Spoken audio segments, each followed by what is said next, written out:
afternoon, everyone, and welcome to Indie Business Radio for Monday, March 31st, 2008.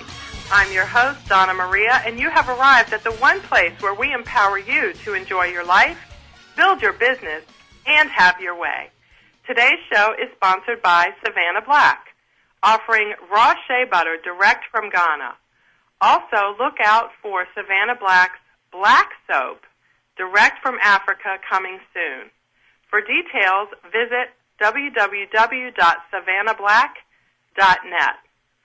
Well, I'm so excited to have you here today. I can't believe that we are in the last day of the month of March and spring is already here. It seems like just yesterday we were putting our Christmas tree outside. But anyway, here we are warming up to a new season, and I have a whole new slew of shows that I have lined up for you. Today, we are going to be talking with Robert Gordman, the author of The Must-Have Customer, 7 Steps to Winning the Customer You Haven't Got. Now, since we all can't have enough customers, this is going to be a really great show, and I'm excited about picking Robert's brain about how we can make sure we have all the must-have customers in our arsenal that we can. But before we bring Robert in, I'd like to introduce you to my guest indie co-host today. His name is Mike Arsenault. He is the owner of Emily Skin Soothers in Ipswich, Massachusetts. Welcome to the show, Mike. How are you? Thanks. Great. Good to be here.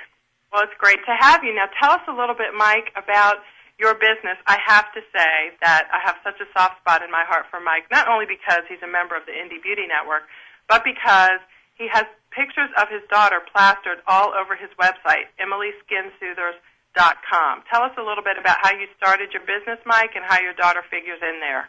She's basically the inspiration for the whole thing. I'm an acupuncturist and herbalist, and she was born just 2 years ago with some baby eczema, and I didn't want to put anything harsh on her skin, so I decided I better make something myself. And when I did, I ended up using it with customers and clients in my acupuncture practice, and the results were so good that just became a whole other business on its own.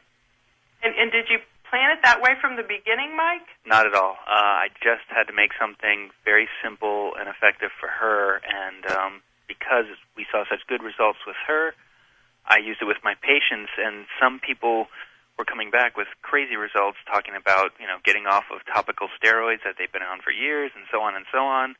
So it was just more things that happened from being inspired by my daughter. So, Mike, now you've been indie for a long time before Emily Skin Soothers and your daughter came along, right? You've got acupuncture and chiropractic as your areas of expertise.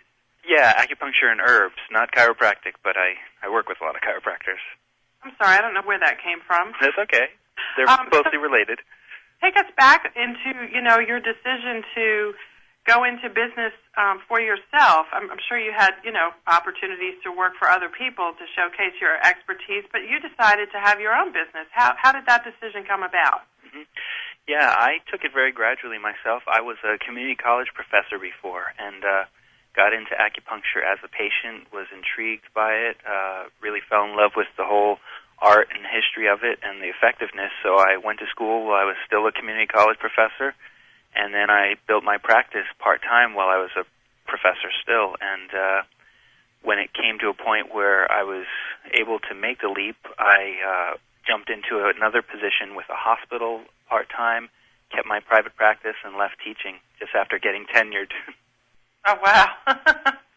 But now, so what sorts of things did you consider? That's a big lifestyle change. Yeah, I was very careful about it. I built up my practice for a couple years, and like I say, I had an opportunity actually where a friend was working in a hospital. She was going off to China. She told a number of colleagues about the position. I got it, luckily, by applying and beat out my other colleagues, and I was able to start in the summer, and I still had a fallback position where I thought, well, if this doesn't work, I'll still go back in the fall and go back to teaching and continue to build my practice. So I was very careful about how I went about making that leap, but it was a very planned out, concerted effort to build the practice so it would carry me and I'd be able to leave the steady position with the benefits and everything else. It all sounds so organized. Was starting Emily Skin Soothers that organized too? Hard to say. Now I'm just a full-time acupuncturist, and this was above and beyond. I've continued to be an acupuncturist, and it was just extra work, and we've had some incredible surges in growth. So I don't know how organized, but I try to keep on top of it. Well, and that's something that's kind of interesting that I've discovered about being indie personally and working with so many indie business owners is that because the flow of business can be unpredictable when it's something that comes about as a result of circumstance, like you had a baby with eczema, so you needed to do something, as opposed to something that you planned, like your chiropractic business. I'm sorry, that's okay. Like your acupuncture business.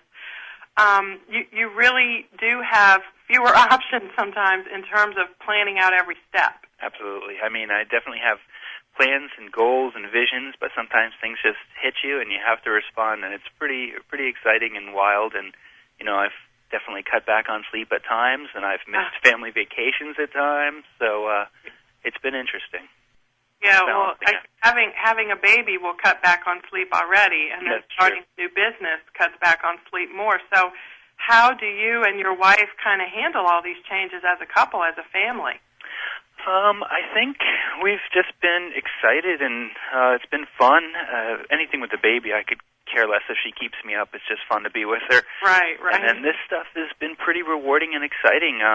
We get a lot of amazing feedback and testimonials from people who had tough conditions and really responded well and write us to let us know, so it's very exciting. And this product is based on a whole philosophy of mine with acupuncture to, use as little in the way of chemicals or any ingredients as possible. So I feel really good about providing something healthy and useful. So to me, when I work hard, I just remind myself that I chose it, and because I chose it, it's not really hard. I do it with ease as much as I can. And your Emily Skin Soother's business is such a natural, logical extension of what you're already doing. In terms of your mindset, there probably wasn't much of an adjustment at all. No, it's absolutely derived from my training. I mean, it's only Chinese herbs. It's 3 herbs, beeswax, and olive oil. That's it. So I based it on Chinese herbal formulas. It's just part of my acupuncture and herbal training, so it's definitely a product based on that career anyway. And, that's such a wonderful example for some of our listeners to follow, no matter what your profession or your training or background is that whatever you're doing now, there's probably some logical business extension of it that you can use to create a business that helps other people while you also generate a profit. Mm-hmm. Yeah, no, it's been a lot of fun. And so at Emily Skin Soothers, you basically took herbs that you were already familiar with and mixed them, together in a format that created a salve and jars and labels and website. Yep, and a couple other products have grown out of it since, and we're working on some others just from patient demand or customer demand and feedback. And but yeah, it's been a natural growth. It's been very interesting. And I think because of the storyline, we've gotten a lot of lucky exposure and press. Yeah, Emily's really cute. Thank you. I bet she helps a lot, too. That does. It does. That, of course, help, too, Mike, because so many people, they want to do business with people like you. Oh, I hope so. But it's also, she was the inspiration, and that story, I guess, touches a lot of people, because we got national news exposure, actually, which grew business, precipitously. It was amazing. We had local newspapers write about it, and then the local NBC doctor, Deanna Lights, who does like a health cast here in the Boston area, she picked it up and did a really nice segment, played in this region, and she said to me just in passing, she said, "Oh, it's NBC, so we might release it over the wire, and it might play in other places." It played all over the country. And we by the way. Yeah. Well, that's great. And did that ever happen to you when you were just doing acupuncture? No. Nothing like that. That was insane. I mean, we had a 3-week back order. It was just crazy. And stores were calling us to carry the product. It was a blessing. Well, that'll help you get your must-have customer. Absolutely. Yeah. Well, Robert Gordman is an expert on getting our must-have customers, and some of the things that he talks about in his book are quite interesting. Not the least of which is that it's not enough to have a niche in business anymore. And, of course, we all know, you can't just throw spaghetti at the wall and hope something sticks. You do have to have a focus. Yep. So tell us a little bit about the type of customer that you would describe as your must-have customer. Well, I definitely envision that person as being someone who's similarly minded, who thinks about what they put on their skin, the idea being that anything you put on your body ends up in your body. So someone who's aware of that and trying to limit the amount of exposure they have and wants something incredibly simple. Ours is, no color, unscented, etc. So very, very simple. Someone who's, aware of that, or someone who's tried a lot of other things and hasn't had good success. So those are the people that I shoot for. And we had a must-have customer in Whole Foods. I really wanted to get into Whole Foods in our region. And I kept mentioning in all the articles and all the news exposure that Whole Foods was considering it, Whole Foods was considering it. And we basically built a demand in Whole Foods so that they rushed it through and began to carry it because so many people were demanding it of them. Wow. Well, see, another great point to be made there is that, you can plan and plan and plan, but sometimes the business just takes you in a particular direction. Absolutely. So, I sometimes call this, just putting yourself out there and taking the chance. And it sounds like while there was obviously always some risk involved in a new business, that for you, because it was a logical extension and because it's something that you wanted to do, that is, have a product that was nice for your daughter, everything just kind of fell together in a way that you really couldn't have planned. No, not really. No planning for the way it's grown. Just a lot of hard work and envisioning and hoping, but it just happened. So what do you think, based on your experience now with two successful businesses that we know of, there may be some others we haven't even about, and I bet you'll probably have more as you grow, but what one or two tips would you offer to someone who, has a business or has a job, but they see an opportunity to kind of, maybe there's something else here. What would you suggest they do to kind of look at that and decide whether they should take the time to think about pursuing it? I guess, to test out the waters and see what kind of response they get from people first, because you don't want to put too much into it without knowing that there's a need and that there's a good response. And, I'm very measured in my own taking chances and leaps, so I would say, to make clear plans, contingency plans if things don't work as expected, and then have a really clear vision, because if you know where you want to end up, then you can take steps to get there. If it's vague in general, it's really hard to reach your goals. And then is there something to be said, too, for just going with the flow once it's out there and the opportunities that come along you're in a position to capitalize on them? Absolutely. I mean, there's an expression that I love. It says, you can't fight the waves, but you can learn how to surf. There's no way, the situation is a situation. You just have to respond to it. And if you resist it, you waste a lot of energy. But if you figure out how to work with it, then you can get up there and surf. I like that. You can't fight the waves, but you can learn how to surf. It's like parenthood. Yeah, that's right. Your children teach you how to respond. Yep. Yeah. Well, that's a really great analogy. So, your must-have customer is somebody that kind of has the same mindset as you, and that's really interesting. I think it's instructive for all indie business owners because so many people buy products and services because of the person behind them and not just because of the products themselves. Have you found that to be true? I think so. I mean, you want to be able to trust where something is coming from, especially if it's related to your health and well-being. And, I mean, there's so many products and so many product lines out there, so how do you differentiate? How do you speak to someone?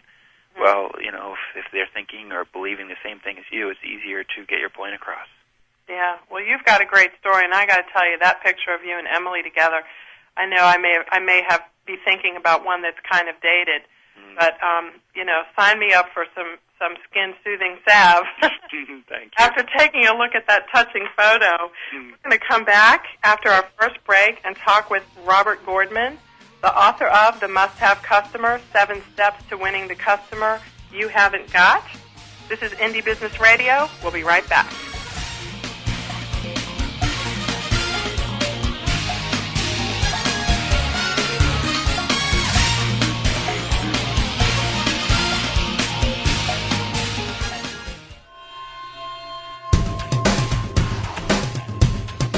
why is everyone listening to globaltalkradio.com? Because it's the future of talk radio. Every day, more and more people are finding Internet radio as not just an alternative media, but as a replacement to traditional AM and FM broadcast stations. Internet radio offers a wider variety of programs, convenient on-demand listening that meets your schedule, and fewer commercial interruptions. And globaltalkradio.com is already leading the way by matching this content with a highly targeted Internet audience. globaltalkradio.com offers its listeners one of the widest programming varieties on the Internet, from business and finance to self-improvement, paranormal, health, literature, romance, politics, and more.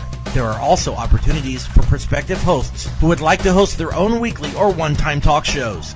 Want to learn more? Check us out at www.globaltalkradio.com and see the future of talk radio today.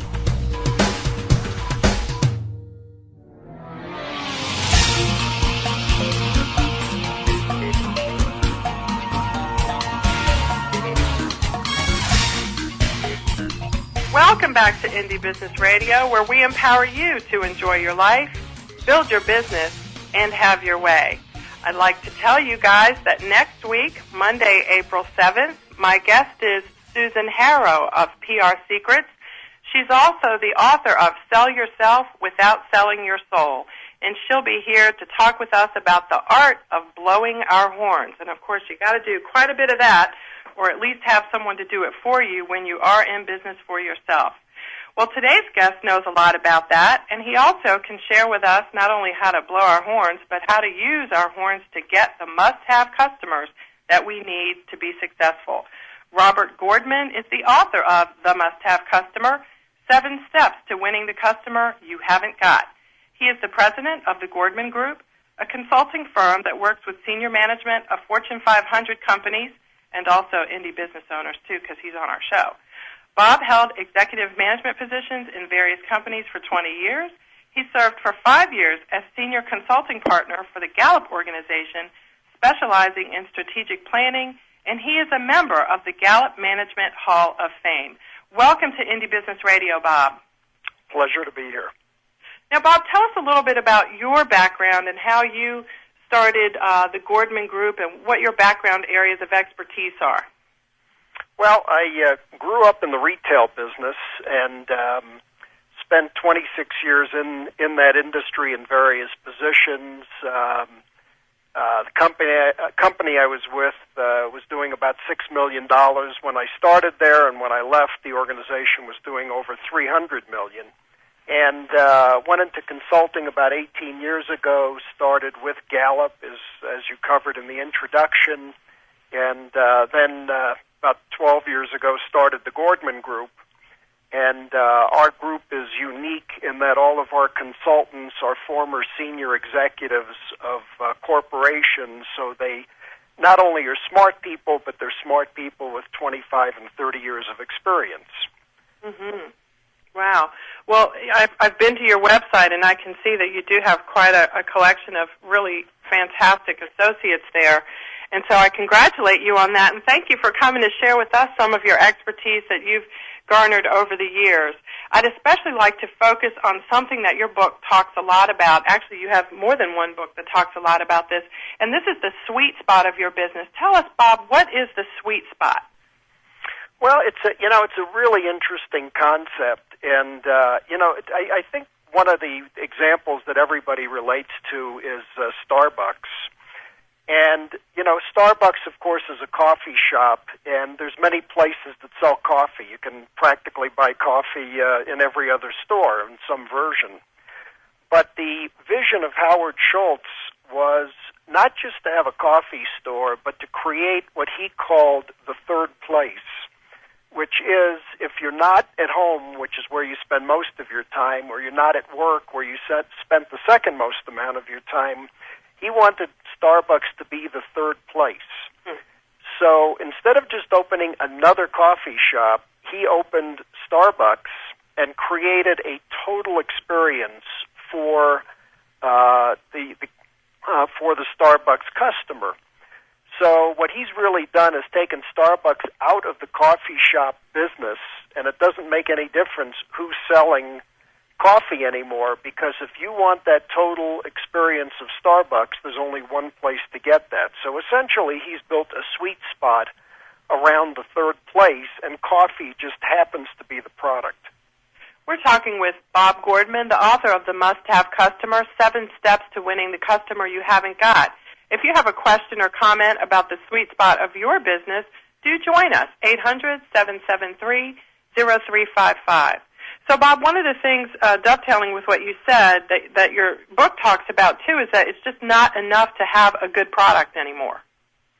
Well, when you just simply have a product, you're vulnerable to price competition. Somebody can take a similar or comparable product, sell it for less money, and now all of a sudden you're in a price war.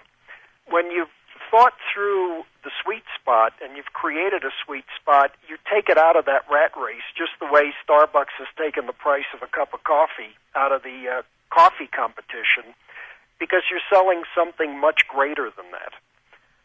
One of the stories, Donna, I like to tell, and I know we have limited time here, so I'll just do a very abbreviated version, but if you want to buy a tube of Crest toothpaste, you can buy a tube of basic Crest toothpaste for $1.99 at Walmart, for $2.14 at Target, or for $2.49 at Walgreens.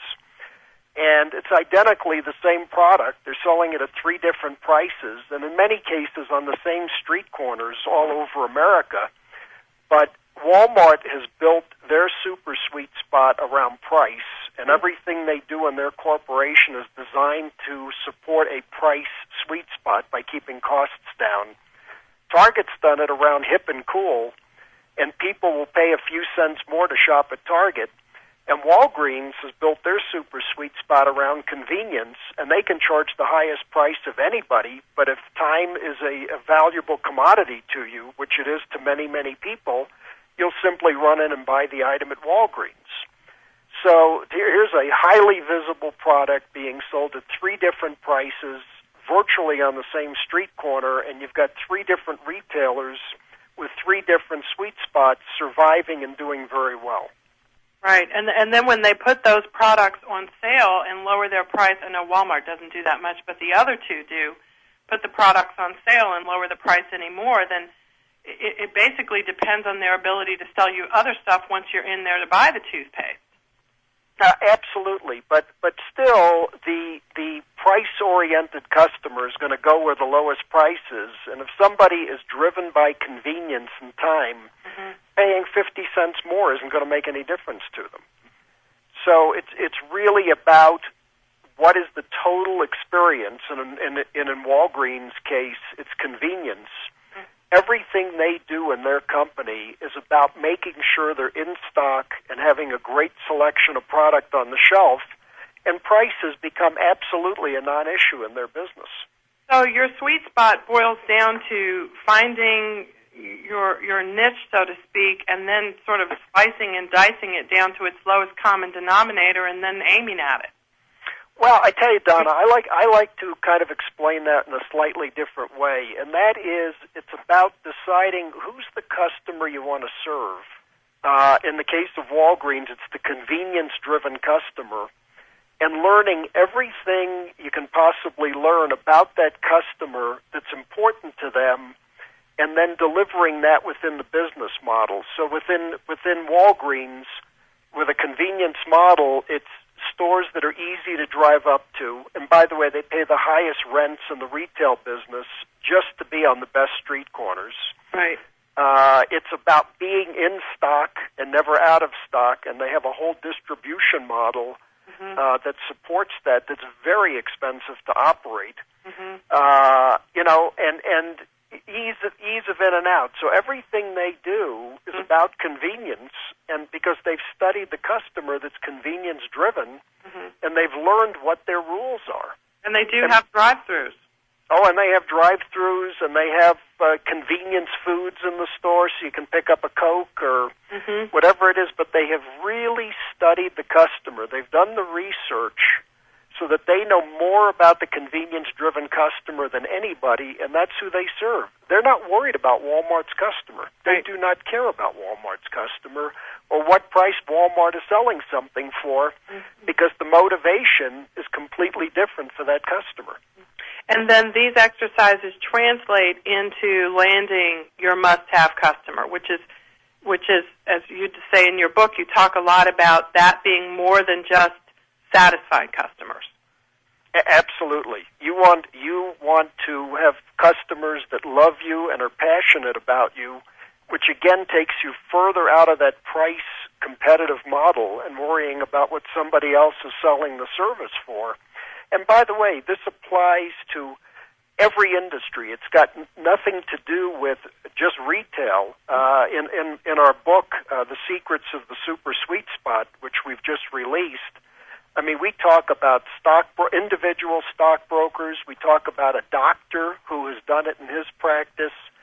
We talk about a car salesman who has done it in his practice, as well as some very large companies. So it's not a big company, small company concept. It's not a retail-only concept. It's really about being absolutely clear about who do you want to serve, who's your must-have customer, doing the homework to understand their rules, and then delivering against those rules better than anybody else in your marketplace, and then competition becomes irrelevant. You're not trying to beat competition. You're trying to serve customers. No, that's a very helpful way to look at it. And Mike, I know Mike Arsenault of Emily Skin Soothers has done some of that in his business simply by virtue, I think, of tying himself and the story of his daughter into the product he sells. Mike, can you comment on that? Yeah, I think the points are definitely very insightful, and my sweet spot, the people that I serve, knowing where they're coming from with a similar philosophy to mine of, wanting a product that they care really about what goes in it, so what goes into their skin and what goes in their body. I've been able to cater to them, and I think what Bob was saying, because they're happy with the experience, not only with the product, but with the experience of it, they're telling friends, and they're helping to get me retail stores, because it meshes with their own philosophy, and beyond just the product being useful to them, they're very responsive, I guess, to the whole experience, and that's been very helpful to me. Yeah, and Mike, I couldn't agree with you more, because there is absolutely no more powerful advertising than word of mouth. Mm-hmm. And the old saying that birds of a feather flock together. Absolutely. There's some truth to that. So people that have interest in the quality level of the product that you're producing and creating, their friends probably have similar interests, and they're going to talk about that. And you just can't spend enough money to advertise as effectively as that is. Yeah, no, I like to liken it to spitting in the wind, whereas, if a customer's happy with it and they actually bring it to a store and ask the store to carry it, that already says volumes to the buyer, who's going to then recommend it on that recommendation, so it's been great that way. Absolutely. Hey, Bob, I know your book goes into some detail, too, about communicating with that must-have customer, and of course, it's a given that that's important, but when you say communication, do you find that broadly, narrowly? What are some of the things that figure into that? Well, Donna, one of the things we did with the book is we kind of made it almost like a workbook to help people actually implement what we're talking about. So it's not just stories. And when you talk about communication, whether it's advertising in the business-to-consumer world or it's communication in the business-to-business world, there's two critical elements to that. Number one, you have to know who is the right person to communicate with. And because everybody, as Mike just described in his business, everybody's not your customer. I mean, his only real potential customers are people that want a premium product and are willing to pay for it. Mm-hmm. So getting out to people that are price-oriented is simply wasting your money. So things like unfocused kinds of advertising, generally newspaper, sometimes radio, is really not very productive. So number one, you want to try to figure out how do you get to the audience that is absolutely interested in your product. And then, Bob, can I ask you something before you move on to number two? For businesses that are very small, indie business owners, that is, independent businesses they aren't even small because, the government defines small as 500 or fewer employees. So we're talking to people that are not even small by that definition. Then it's even more important when you say to inject yourself and your story into your whole communication model with your customers. Well, I think, Donna, what's important is being able to communicate the message consistently that's important to those must-have customers. So just for example, again, since Mike is on with us, you want people that are interested in the quality of what he's created, number one, and then the story you want to tell has got to be about the quality, and nothing else. So you've got to tell people the story that they want to hear. If somebody's interested in low price, that's the story you got to talk about, is about low price. One of the stories, one of the companies that we case studies that we talk about in the must-have customers is an organization called Lincoln Industries. Lincoln Industries, I remember reading about that. I'm going to just take a quick break here, Bob, so we don't have to get a great story up for our listeners. This is Indie Business Radio. My engineer's telling me we have to take a break, so we'll be right back. Don't touch that mouse.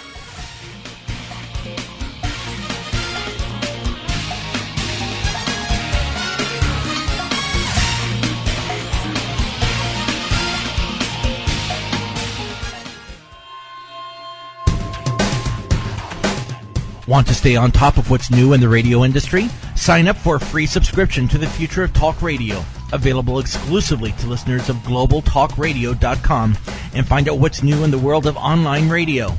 Listeners can find out about new shows and special guests. People with something special to offer can find out how to become a guest and how to prepare for an interview. And prospective hosts will find a valuable resource for everything from planning their new program to selecting topics and guests, recouping expenses by selling advertising, and more.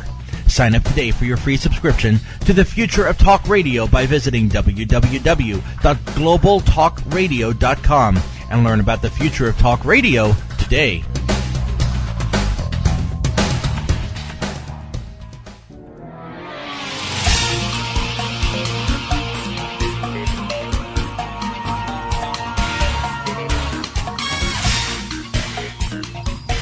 Welcome back to Indie Business Radio. We're here this afternoon with Robert Gordman, the author of The Must-Have Customer, 7 Steps to Winning the Customer You Haven't Got, and my guest indie co-host, Mike Arsenault of Emily Skin Soothers in Ipswich, Massachusetts. Bob, before we took our break, you were getting ready to tell us a story about Lincoln. Go ahead. I'm sorry, Lincoln Industries.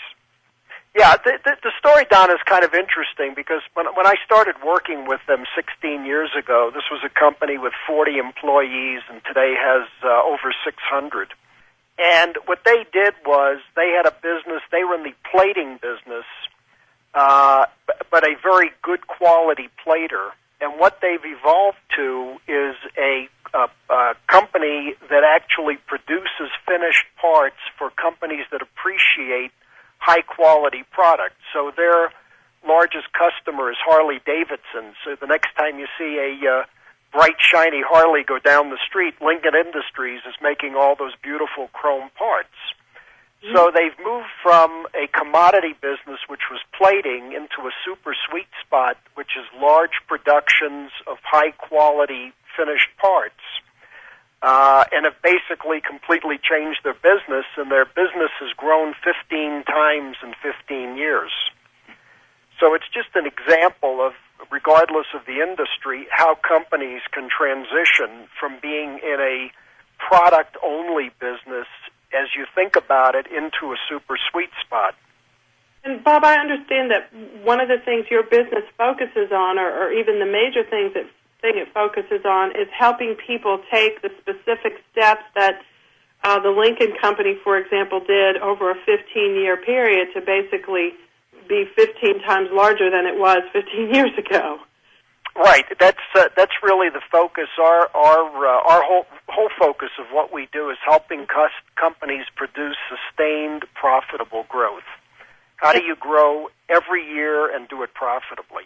And part of how you do that is, as you're describing, by focusing on a niche and then sort of honing in on that even more to get the customers inside that niche that respond to you, and then communicating with them and directing products and services to them that speak to them. Absolutely. It's all about customer relevance.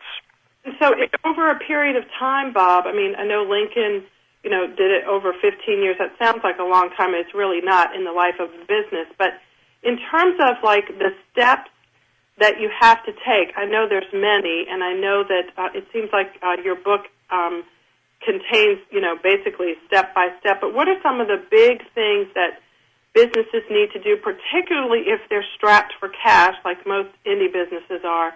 What do they need to do to take advantage of some of these growth opportunities that oftentimes do depend on having financial capital to do? Well, the real starting point is, and again, the whole principle of the must-have customer is that you don't need to do business with everybody. If you're trying to do business with everybody, it's highly likely that you've got a lot of unprofitable customers. And in the must-have customer, we talk about a series of stories of companies that had discovered that and realized they were losing money by serving certain people. So the first thing you have to do is figure out who are you serving profitably today. Right. And then once you understand who you're serving profitably today, you can then find out why are those customers loyal to you as opposed to going someplace else. And now you know who your must-have customers are, which are more customers just like them that are looking for the same features and benefits and uniqueness as you provide. And once you know who those people are, then you can create an advertising strategy, whether it's direct mail or email or texting or whatever. Today there's so many choices. Reach those customers with the message they want to hear. So you build your business on creating more and more core customers instead of adding, as we call them, opportunists, who are the people that you simply can't do business profitably with. And Bob, in your experience, what are some of the most efficient and cost-effective ways to do that, like, using technological tools where the costs are typically lower than other tools? Donna, are you talking about on the communication side? Right, like you mentioned direct marketing, which obviously involves, printed material that's mailed to a street address or a post office box. Are there some, you said email, are there some technological tools that small businesses can use that are more effective at reaching those must-have customers than others? And in your experience, what have you seen that works the best? Well, here the first thing most companies have to get over is when somebody comes in to sell you radio time, newspaper time, whatever it is, they tell you what their cost per thousand is and how inexpensively you can reach each person.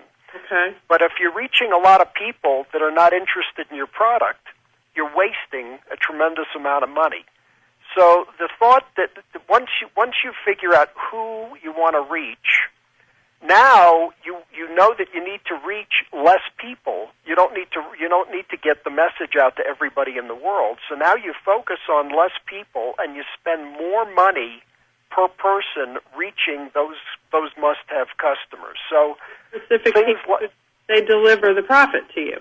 Absolutely. So direct mail, which is much more expensive per person than using the newspaper or the radio, it's more expensive per person, but you can target exactly who you want to reach. Right, if you're reaching the right people. Is that? Have you heard of the term the long tail? Sure. Is that sort of what you're describing? Well, the long tail is really about products that sell in smaller quantities. It's kind of like Amazon's book strategy, that they can have 3 million books listed on their website and only sell a copy or two a year of a book, but they have no cost to list it on their website. So the products have a longer life cycle because of the Internet. So it's really not the same as that. This is really about very, very targeted marketing and knowing exactly who you want to reach and spending more money per contact than somebody else is, but at least you're talking to the right people. Yeah, I can see it's quite a little bit different. Yeah. I've seen Donna Marie do that quite a bit. She's got blogs and newsletters to all of her indies who signed up for her service, and it seems like she's got a new outlet every couple of months, something new, and all to the indies who are already purchasing her product, basically. Right, and the beauty, of course, of the Internet is who's opted in, and they have said to you, I'm interested in your product. So now reaching them and communicating with them is a great investment because they're interested. Mm. Yeah, I do think all my secrets are out there, Mike. Now, but I do think that technology is such a powerful thing when you really do have to economize, which every business should do, no matter how much money you have. Of course, frugal always wins the day. Bob, tell us, what is the must-have audit? Well, Donna, many companies do audits which really simply confirm that all the accounting that was done in the previous year was done right. And frankly, nobody makes any money doing an audit. It keeps the banks happy and some people like that.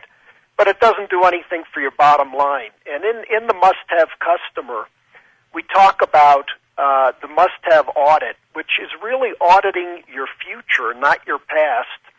And it's helping to predict whether your business is going to grow or not. So we suggest things like doing simple research to confirm that the percentage of your business that's coming from core customers is growing, because that's certainly an indication that you're doing a better job serving your core customers. Confirming that more and more must-have customers are becoming at least aware of your business. They may not have become customers yet, but this targeted advertising you're doing is paying off because more people say, oh yeah, I know about them and I know about what makes them special. Confirming that your advertising, in fact, is working. And again, today, that can be done fairly easily. So the audit is really looking to the future rather than looking to the past, and it just sort of reassures you that the things you're doing will, in fact, cause your business to grow over time. Bob, I'd like to speak to that for a second, just by way of example, and hopefully this will dovetail enough with what you said to really hit home with a lot of listeners. It never ceases to amaze me how often I get a new member to my organization who will join the organization, and then right after I see the membership application come through, there'll be an email saying, I've subscribed to your newsletter for 5 years, and I'm finally joining. Right. And so that's what you're talking about. When that happens over and over again, you essentially can confirm that something is working, at least one thing is working the way it should, and the right people are being reached. Right, and the reality is it takes sometimes a very long period of time to get customers to change their habits and who they're doing business with. But if you know that this is a customer that once you get them, you'll have them for life, you want to make that 5-year investment because it's going to pay off, and then they'll be a customer for 20 years, and it'll have a huge return. Well, we'll see. I haven't been at it for 20 years. Certainly hope it doesn't take everyone 5 years, but I think it's such a good point to make that it the consistency of and the degree to which you perform these audits that you talk about in your book is really what's going to turn around and make it worth the time, because you can really track where the customers are coming from and why they're coming from those particular areas. Absolutely. Now, one of the things that's so interesting, too, about your book that you mention is the example of Walmart and Whole Foods. I love that example because, Walmart, as you mentioned earlier in the show, they compete mainly on price, and of course, the grocery industry is very competitive, and along comes Whole Foods several years ago and starts charging 5 times what Walmart does for an apple, and starts making a profit. Oh, absolutely, and the Whole Foods customer, that unique must-have customer, to Whole Foods wouldn't think of shopping at Walmart. And it's not just a matter of money. They believe they're getting a far better product. And, of course, if you've shopped in Whole Foods, it's kind of like what I talked about earlier with Walgreens. It's not just about the food. It's about the total experience throughout the store that really enhances the product. It creates the value. And you know, Bob, when you're indie, which oftentimes means it's you and maybe your spouse or your daughters or whoever helping you out in the business, then it really is it's a mindset thing. It's delivering not just the product, but also the relational mindset that causes the person to be attracted to your product or your service.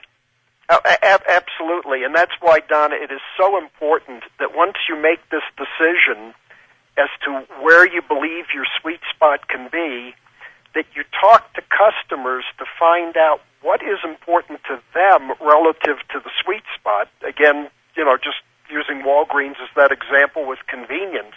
Mm-hmm. What is everything I need to know about how the customer defines convenience? Mm-hmm. So I can focus on those things. One of the challenges in business, whether you're, an independent or you're a large company, is nobody ever has enough time or enough money to do everything. Right, yes, amen. So what you got to do is you got to find out what's important to the customers, mm-hmm. do those things, and that's really who should set the priorities. You should never set your own priorities. You've got to let your customer do it because they're the ones that control your sales. So Mike, in terms of Emily Skin Soother's products, have you found that to be true? Have you, and obviously when you first created your products, you made them based on what you thought would work on your daughter. Has anything changed since then based on customer feedback or what they're telling you they want? Absolutely, yeah. The first time I made it, it was based on traditional Chinese formulas, and the basis of the salve was sesame oil, which worked just fine. But smelled like sesame oil, so some people loved it, and they said it was delicious, and some people couldn't stand it and said it was like Chinese food. So it was a much smaller audience than I was hoping to reach, and I had to look into it, and I actually changed it to olive oil, which had similar properties and uses and functions, but made it a lot more palatable to the general public. So it was all, customer feedback.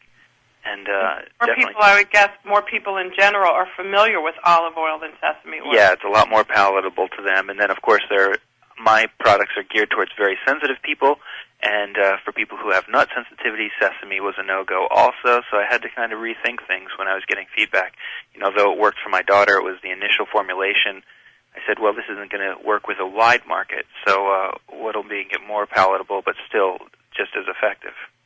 I'm guilty when I say I haven't seen your product. Does the olive oil also turn it green? No, because we use beeswax, it's white, and then also we use a pomace form, so not the virgin, which is really green. Right, okay. So very interesting, an example, Bob, of what you're talking about. Donna, absolutely, and I think if there's one thing that your listeners can really give some thought to, mm-hmm. is that they don't make the rules in their business. Good point. They can set policies, but their customers make the rules, and if you don't obey your customers' rules, the customer simply walks across the street to your competition. Mm-hmm. So you have to always understand what your customers' rules are and obey those rules if you want to build a strong business.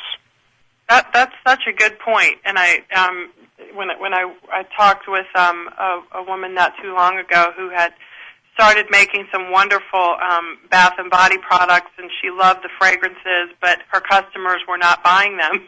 So she had to, we talked about, well, then you need to make those fragrances for your own self, but you need to make what they want so that you can eat.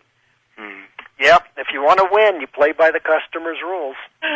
Wow. Well, Bob, thank you so much for joining. And for those of you who would like to learn more about Bob Gordman. Visit his website at gordmangroup.com. While you're there, you'll be able to pick up a copy of his books, and he's got more than one. The one we've been talking about today is The Must-Have Customer, 7 Steps to Winning the Customer You Haven't Got. And then he mentioned a book that came out after that called Secrets of the Super Sweet Spot, which is kind of an expansion on some of the more specific sweet spot information that's in the Must-Have Customer book. Bob, thanks for joining us today. We'll be sure to pick these up. You can also get a copy of Bob's book from the indiebusinessradio.com website. You can link to Bob's website from there. And also, you can link to the website of my indie co-host today, Mike Arsenault of Emily Skin Soothers at emilyskinsoothers.com.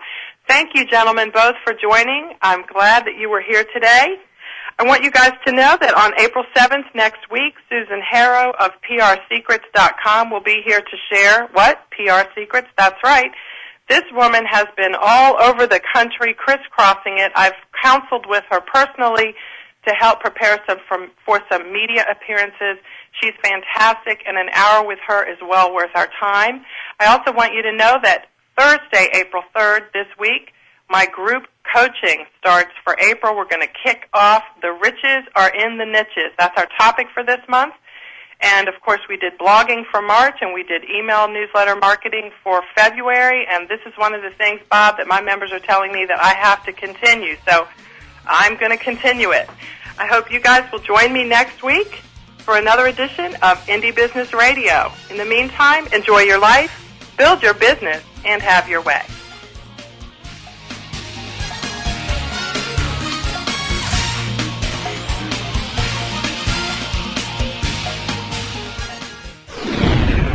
You're listening to GlobalTalkRadio.com.